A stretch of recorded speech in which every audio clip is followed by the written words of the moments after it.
নজর আমাদের ঢাকায়, কারণ ঢাকার আন্তর্জাতিক ট্রাইব্যুনালে আজ হাসিনা মামলার রায়।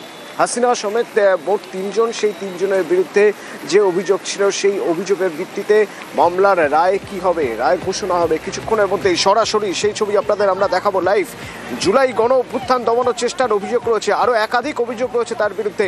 শেখ হাসিনা সহ 3 অভিযুক্তের মামলার রায়দান হবে ঢাকার আন্তর্জাতিক অপরাধ ট্রাইব্যুনালে। কিছুক্ষণের মধ্যেই একটু প্রেক্ষিতটা বোঝার চেষ্টা করবো। আমার সঙ্গে সান্নিক রয়েছেন ফোনে। সান্নিক, অথবা 2024 সালের জুলাই মাসে গণ অভ্যুত্থানের সময় নিরাপত্তা বাহিনী এবং আইন প্রয়োগকারী যে সংস্থাগুলো ছিল তাদের হামলায় শেখ হাসিনার যে নির্দেশ কাজ করেছে পেছনে, সেই বিষয়ে তার অংশগ্রহণকে সামনে রেখেই মূলত এই মামলা এবং আন্তর্জাতিক ক্রিমিনাল ট্রাইব্যুনাল তাদের তরফে আজকে রায়দানের দিকে কিন্তু গোটা বিশ্ব কার্যত তাকিয়ে রয়েছে।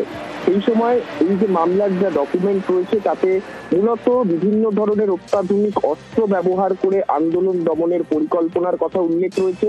পাশাপাশি রংপুর এবং ঢাকার আশুলিয়া, চারখানপুর এলাকায় বিভিন্ন ক্ষেত্রে হত্যার নির্দেশ দেওয়া হয়েছে সরাসরি প্রাক্তন প্রধানমন্ত্রীর তরফে। এই ধরনের অভিযোগ কিন্তু মামলার ডকুমেন্টে রয়েছে। তাই এই ক্ষেত্রে এই মামলার রায় আজকে কি হয় সেই দিকে নজর আমাদের প্রত্যেকের থাকবে।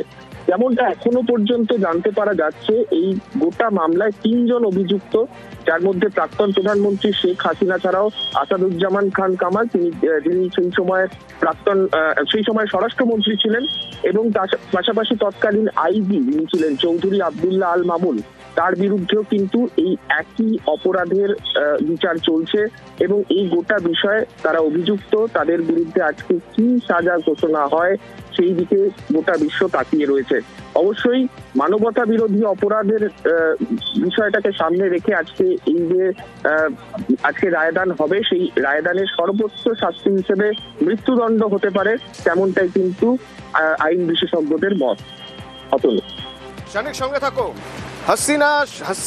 শেখ হাসিনা এবং তার সঙ্গে বাংলাদেশের প্রাক্তন স্বরাষ্ট্রমন্ত্রী, বাংলাদেশ পুলিশের প্রাক্তন আইজি, এই 3 জনকেও অভিযুক্ত করা হয়েছে এবং এই 3 জনের বিরুদ্ধে আজ কি রায় দেবে 3 বিচারপতির ট্রাইব্যুনাল, কারণ এই 3 জনের বিরুদ্ধে নির্দিষ্ট কিছু অভিযোগ রয়েছে। প্রথমত উস্কানিমূলক বক্তব্যের অভিযোগ, দ্বিতীয়ত হেলিকপ্টার, ড্রোন এবং প্রাণঘাতী অস্ত্র ব্যবহার করে আন্দোলনকারীদের থামানোর নির্দেশ দেওয়া হয়েছিল, এই 3 জনই দিয়েছিলেন বলে অভিযোগ। এবং 3 নম্বর আবু সাইদ, রংপুরে আবু সাইদকে গুলি করে হত্যার নির্দেশ।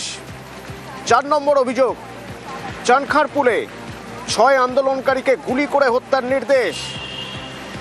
আশুলিয়ায় 6 জনকে পুড়িয়ে মারার নির্দেশ। এই সব অভিযোগে অভিযুক্ত এবং আজ এই রায়দান ঢাকার আন্তর্জাতিক অপরাধ ট্রাইব্যুনালে সরাসরি কিছুক্ষণের মধ্যে যা সম্প্রচার হবে। জুলাই গণ অভ্যুত্থান দমানোর চেষ্টার অভিযোগে এই রায়দানের আগে বাংলাদেশের ছবিটা কিন্তু আবার অশান্ত হয়ে উঠেছে। বাংলাদেশ স্তব্ধ করার হুঁশিয়ারি দিয়েছে আওয়ামী লীগ। বিভিন্ন প্রান্তে আওয়ামী লীগের কর্মী সমর্থকদের ধরপাকড় করা হচ্ছে, বিভিন্ন জায়গায় ভাঙচুরের ছবি আসছে, আগুন লাগিয়ে দেওয়ার ছবি, এমনকি বাস ট্রাকের সঙ্গে অ্যাম্বুলেন্সেও আগুন লাগিয়ে দেওয়া হয়েছে। অভিযোগ উঠছে রেল লাইনে আগুন, রাত থেকে এই দিকে দিকে মশাল মিছিল। বাংলাদেশে আজ লকডাউনের ডাক দিয়েছে আওয়ামী লীগ। কি অবস্থা সেখানকার জানবো। সান্নিক রয়েছেন আমার সঙ্গে। সান্নিক, কতটুকু আওয়ামী লীগের তরফে রায়দানের আগে একটি সর্বদেশীয় লকডাউন ঘোষণা করা হয়েছে, যা এই রাজনৈতিক উত্তেজনা যাকে বলা যায় সেই উত্তেজনাকে কিন্তু আরো বাড়িয়ে দিয়েছে। এই গোটা বিষয়ের মধ্যে অবশ্যই গতকাল থেকেই গোটা দেশের সেখানে আইন শৃঙ্খলা রক্ষার জন্য পুলিশ বাহিনী কার্যত যে ব্যর্থ সেই ছবি কিন্তু বারংবার সামনে এসেছে। বিভিন্ন ক্ষেত্রে সরকারি সম্পত্তি ধ্বংস, অ্যাম্বুলেন্সে আগুন ধরিয়ে দেয়া, বিভিন্ন সরকারি বাসে অগ্নিসংযোগ, এই ধরনের বিভিন্ন ঘটনা গতকাল থেকে সামনে এসেছে। গতকাল সন্ধ্যের পরে, গতকাল রবিবার সন্ধ্যে, তারপর থেকেই ঢাকা মেট্রোপলিটন পুলিশের তরফে স্পষ্টতই জানিয়ে দেওয়া হয়েছিল যদি কাউকে হিংসা ছড়ানোর ঘটনায় সামনাসামনি পুলিশ পায় সেক্ষেত্রে শুট অ্যাট সাইটের তাদের জন্য নির্দেশ ছিল। অর্থাৎ যদি এইরকম কাউকে করতে দেখা যায় দেখা মাত্র গুলি করার নির্দেশ পুলিশকে দেওয়া হয়েছিল।